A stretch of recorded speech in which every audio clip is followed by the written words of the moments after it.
नमस्कार साथियों, welcome to नाम नॉलेज हब। कैसे हैं आप लोग? आशा करते हैं अच्छे होंगे और आप सभी की तैयारी शानदार तरीके से चल रही होगी। बिहार दरोगा सुपर फास्ट रिवीजन के आज के इस वीडियो में काफ़ी इंपॉर्टेंट टॉपिक की चर्चा करने वाले हैं।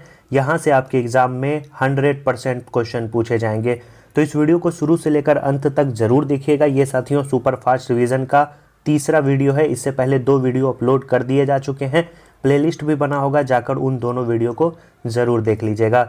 इस वीडियो में हम लोग प्रमुख अंतर्राष्ट्रीय सम्मेलन एवं संधियां के बारे में चर्चा करेंगे। इसके अलावा भारत की जो नवरत्न कंपनियां हैं, महारत्न कंपनियां हैं, हाल ही में जो है नए नवरत्न कंपनियां घोषित की गई हैं, तो पूरी तरह से अपडेट कंटेंट आपका होने वाला है। तो वीडियो को शुरू से लेकर अंत तक ज़रूर देखिएगा। तो चलिए हम लोग बिना किसी देरी के इस वीडियो की शुरुआत करते हैं। सबसे पहले हम लोग पर्यावरण के महत्वपूर्ण सम्मेलन की चर्चा करेंगे। सीधा प्रश्न यहाँ से पूछा जाता है, ईस्वी दे के क्वेश्चन पूछा जाता है। सबसे पहला है स्टॉकहोम सम्मेलन। इसकी बात करें तो यह सम्मेलन 1972 ईस्वी में हुआ था और इस सम्मेलन में UNEP की स्थापना की गई थी। और इसी सम्मेलन के दौरान यह निर्णय लिया गया था कि 5 जून को प्रतिवर्ष पर्यावरण दिवस के रूप में मनाया जाएगा। याद रखना है स्टॉकहोम सम्मेलन। पूछा जाएगा कि स्टॉकहोम सम्मेलन कब हुआ था, तो याद रखना है 1972 ईस्वी में। दूसरा सम्मेलन है हेलसिंकी सम्मेलन। 1974 में इसका आयोजन किया गया। इसमें जो साथियों निर्णय लिया गया वो लिया गया सामुद्रिक पर्यावरण की सुरक्षा। तीसरा है लंदन सम्मेलन। 1975 में इसका आयोजन किया गया। यह सम्मेलन में समुद्र के कचरे के निस्तारण का प्रतिषेध की बात की गई। इंपॉर्टेंट फैक्ट्स है, याद रखेंगे। वियना सम्मेलन की बात करें तो 1985 ईस्वी में जो है वियना सम्मेलन का आयोजन किया गया। इस सम्मेलन में ओजोन परत के संरक्षण की बात की गई। इंपॉर्टेंट है, वियना सम्मेलन कब हुआ? 1985 ईस्वी में। अगला है मॉन्ट्रियल सम्मेलन। इसकी बात करें तो 1987 में इसका आयोजन किया गया। ओजोन परत के संरक्षण के लिए पहला अंतर्राष्ट्रीय समझौता भी आपको मॉन्ट्रियल सम्मेलन में हुआ। कब हुआ? 16 दिसंबर 1987 ईस्वी में। इसी में आपको याद रखना है, इसी सम्मेलन के दौरान 16 दिसंबर को ओजोन दिवस के रूप में मनाने का भी निर्णय लिया गया। इंपॉर्टेंट डाटा है, याद रखेंगे।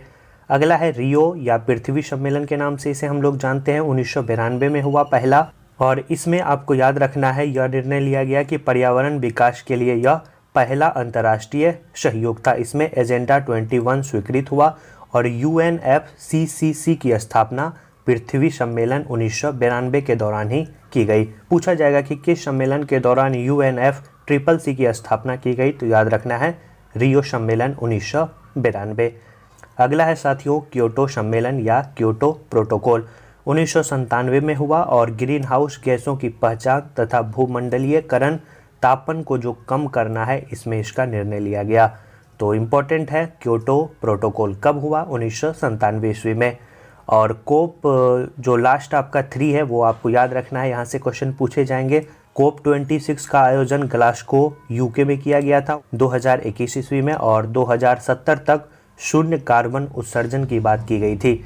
और कोप 27 का आयोजन शर्म अल शेख मिस्र में किया गया था 2022 में। इसमें जो निर्णय लिया गया था वो लिया गया था कमजोर देश को लॉस एंड डैमेज के तहत वित्त पोषण प्रदान करना। और इस वर्ष जो हुआ वो 28वां हुआ, दुबई UAE में इसका आयोजन किया गया। याद रखना है 2023 में। पूछा जाएगा कि 2023 में कोप 28 सम्मेलन का आयोजन कहाँ किया गया, तो याद रखना है दुबई UAE में किया गया। और पूछा जाएगा कि पहला कोप सम्मेलन का आयोजन कब किया गया था, तो पहला कोप सम्मेलन का आयोजन 7 अप्रैल 1995 ईस्वी को बर्लिन जर्मनी में इसका आयोजन किया गया था। ये थे पर्यावरण से संबंधित इम्पोर्टेंट संधियाँ जिससे क्वेश्चन एग्जाम में पूछे जाते हैं। हर बार क्वेश्चन पूछे जाते हैं, तो इसे जरूर आप याद कर लीजिएगा। सीधा ईस्वी पूछ दिया जाता है कि मॉन्ट्रियल प्रोटोकॉल कब हुआ, रियो सम्मेलन कब हुआ, तो आप इसे याद कर लेंगे। आगे हम लोग चर्चा करते हैं नवरत्न और महारत्न कंपनियां की। वीडियो में आगे बढ़ने से पहले आपको बिहार दरोगा नोट्स के बारे में बता देते हैं। पिछले दिनों साथियों नोट्स रिलीज कर दिया गया है, जिसमें इन सभी कंटेंट को दिया गया है और प्रत्येक सब्जेक्ट के इम्पोर्टेंट टॉपिक जहां से बिहार दरोगा में प्रश्न पूछे जाते हैं सभी को उसमें दिया गया है। अगर आपने अभी तक नोट्स नहीं लिया है तो जाकर ज़रूर ले लें। डिस्प्ले पे शो हो रहा होगा, ऊपर वाले नंबर पे आपको पेमेंट करना है, नीचे वाले नंबर पे आपको स्क्रीनशॉट भेजना है। PDF आपको व्हाट्सएप पे 5 से 10 मिनट में भेज दी जाएगी। अगर आप PDF का सैंपल देखना चाहते हैं तो प्रीवियस वीडियो को देख सकते हैं, या टेलीग्राम चैनल नाम नॉलेज हब पे आप PDF का सैंपल देख सकते हैं कि किस प्रकार से आपको PDF मिलने वाला है। पूरी तरह से टाइप किया हुआ PDF मिलेगा। 252 पेजों का आपको PDF मिलने वाला है और शानदार कंटेंट उसमें दिया गया है, जहां से सीधे प्रश्न आपके एग्जाम में पूछे जाएंगे। तो सभी से रिक्वेस्ट है, जाकर उस PDF को जरूर ले लें। पूरी तरह से अपडेट कंटेंट आपको मिलने वाला है और अंत समय में उसे पढ़ लीजिए, गारंटी है आप एग्जाम में अच्छा करेंगे। चलिए महारत्न कंपनियों की हम लोग चर्चा करते हैं।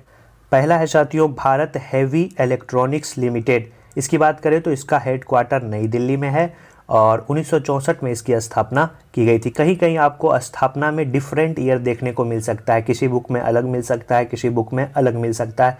ये साथियों ऐसे हो सकता है, जब किसी महारत्न कंपनी की स्थापना हुई थी तब उसका नाम कुछ और था और कुछ दिनों के बाद जब उसका नाम परिवर्तन हुआ तो उसका नाम कुछ और हो गया।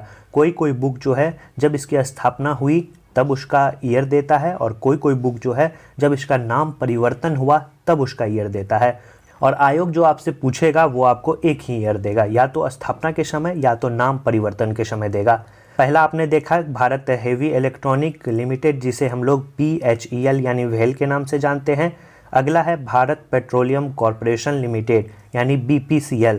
इसका जो हेडक्वार्टर है वो मुंबई में है। 1976 में इसकी स्थापना की गई थी। कोल इंडिया लिमिटेड की बात करें तो कोलकाता में इसका मुख्यालय है। 1975 में इसकी स्थापना की गई थी। गेल इंडिया लिमिटेड GAIL की बात करें नई दिल्ली में जो है इसका मुख्यालय है। 1984 में इसकी स्थापना की गई थी। आपके एग्जाम में पूछा जाएगा कि किसकी स्थापना कब की गई थी, किसका मुख्यालय कहाँ है, इनमें से कौन महारत्न कंपनियां हैं, इनमें से कौन नवरत्न कंपनियां हैं। पिछली बार क्वेश्चन पूछा गया है तो ध्यानपूर्वक इसे सुनिएगा। अगला है साथियों हिंदुस्तान पेट्रोलियम कॉरपोरेशन लिमिटेड, जिसे हम लोग HPCL के नाम से जानते हैं, शॉर्ट फॉर्म है। मुंबई में इसका मुख्यालय है। 1974 में इसकी स्थापना की गई थी। अगला है Indian oil corporation of India IOCL, नई दिल्ली में मुख्यालय है। 1959 में इसकी स्थापना की गई थी। राष्ट्रीय ताप विद्युत निगम लिमिटेड की बात करें, जिसे हम लोग NTPC के नाम से जानते हैं, नई दिल्ली में इसका मुख्यालय है। 1975 में इसकी स्थापना की गई थी। अगला है ONGC, जिसे हम लोग oil and natural gas corporation limited के नाम से जानते हैं, देहरादून में इसका मुख्यालय है। 1956 में इसकी स्थापना की गई थी। अगला है steel authority of India limited यानी SAIL। इसकी स्थापना 1954 ईस्वी में की गई थी और इसे इनकॉर्पोरेट किया गया था, आपको याद रखना है, 1973 में। इसीलिए कहीं कहीं आपको 1954 देखने को मिलेगा, कहीं कहीं 1973 देखने को मिलेगा। और इसका जो मुख्यालय है वो नई दिल्ली में है। Power grid corporation of India limited की बात करें तो गुरुग्राम हरियाणा में इसका मुख्यालय है। 1989 में इसकी स्थापना की गई थी। अगला है साथियों पावर फिनांस कॉरपोरेशन। इसकी स्थापना 1986 में की गई थी, नई दिल्ली में इसका मुख्यालय है। अगला है ग्रामीण विद्युतीकरण निगम लिमिटेड, जिसकी स्थापना 1969 में की गई थी, मुख्यालय नई दिल्ली में है। और अगला जो हाल ही में जोड़ा गया है ऑयल इंडिया लिमिटेड, जिसका जो मुख्यालय है वो नोएडा उत्तर प्रदेश में है। 1959 में जो है इसकी स्थापना की गई थी। पूछा जाएगा कि हाल ही में कौन महारत्न कंपनी में शामिल हुआ है, तो याद रखना है ऑयल इंडिया लिमिटेड, याद रखना है ऑयल इंडिया लिमिटेड। अभी वर्तमान में याद रखना है 13 महारत्न कंपनियां हैं, जिसका आपने देखा कब स्थापना हुआ है और कहां उसका मुख्यालय है। आशा करते हैं समझ गए होंगे। अब हम लोग चर्चा करते हैं आज का लास्ट नवरत्न कंपनियां की। तो वर्तमान में आपको याद रखना है 16 नवरत्न कंपनियां हैं। इन 16 के बारे में हम लोग चर्चा कर लेते हैं। पहला है HAL यानी हिंदुस्तान एरोनॉटिक्स लिमिटेड। इसकी बात करें तो इसका जो स्थापना है वो 1940 और 1964। आप भी कंफ्यूज हो रहे होंगे ये दो ईयर कहाँ से है। जब इसकी स्थापना हुई तो इसका नाम हिंदुस्तान एयरक्राफ्ट हुआ करता था 1940 में, जब इसकी स्थापना हुई थी। और 1964 से इसे हम लोग हिंदुस्तान एरोनॉटिक्स लिमिटेड के नाम से जानने लगे। तो आपके ऑप्शन में जो रहे आपको टिक करना है, दोनों नहीं रहेगा। अगला है भारत इलेक्ट्रॉनिक्स लिमिटेड, जिसे हम लोग BEL के नाम से जानते हैं। 1954 में इसकी स्थापना की गई।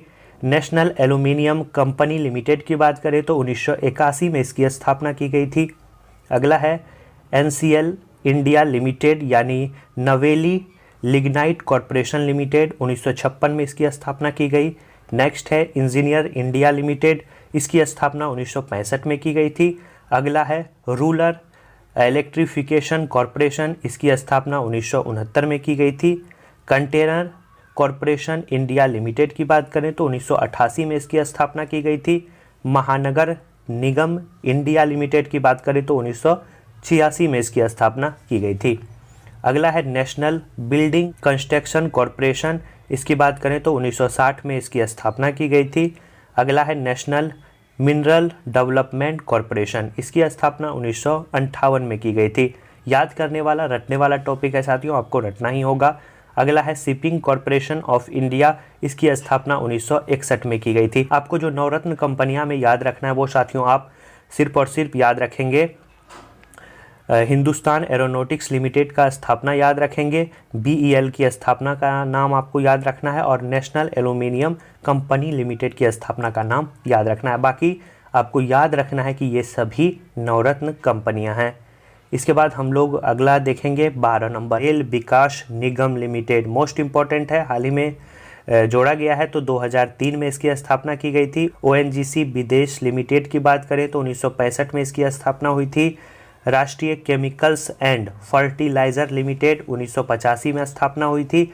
इरकॉन की बात करें 1956 में स्थापना हुई थी और राइट्स लिमिटेड की बात करें तो 1974 में इसकी स्थापना हुई थी। ये पांचों मोस्ट इंपॉर्टेंट है जिसे हाल ही के दिनों में जोड़ा भी गया है। तो ये सभी जो हैं नवरत्न कंपनियां हैं जिससे एग्जाम में प्रश्न पूछे जाएंगे। तो आशा करते हैं जो अपडेटेड डाटा है वो आपको दिया गया है और आप इसे ज़रूर याद करेंगे और कोई भी प्रश्न पूछा जाएगा तो आप आसानी से उसका उत्तर दे पाएंगे। वीडियो साथियों शॉर्ट है लेकिन यहाँ से प्रश्न एग्जाम में पूछे जाते हैं। तो इस सीरीज का ही नाम है सुपर फास्ट रिवीजन सीरीज। इसमें आपको कम समय में शानदार कंटेंट दिया जाता है जहाँ से सीधे क्वेश्चन एग्जाम में पूछे जाते हैं। तो वीडियो को एक बार ज़रूर रिवाइज कर लीजिएगा और नोट्स ज़रूर लीजिएगा। नोट्स में ये सभी तथ्य आपको दिए गए हैं, सिर्फ और सिर्फ आपको नोट्स प्रिंट कराना है, उसके बाद वीडियो के साथ साथ रिवाइज भी करते हुए चलना है। एग्जाम तक जितने भी इंपॉर्टेंट टॉपिक हैं सभी का रिवीजन करवा दिया जाएगा। तो मिलते हैं ऐसे ही शानदार वीडियो के साथ नेक्स्ट वीडियो में। अपना ख्याल रखिए, ज़्यादा से ज़्यादा रिवीजन करिए, प्रैक्टिस करिए, ज़रूर आपका रिजल्ट होगा। धन्यवाद साथियों।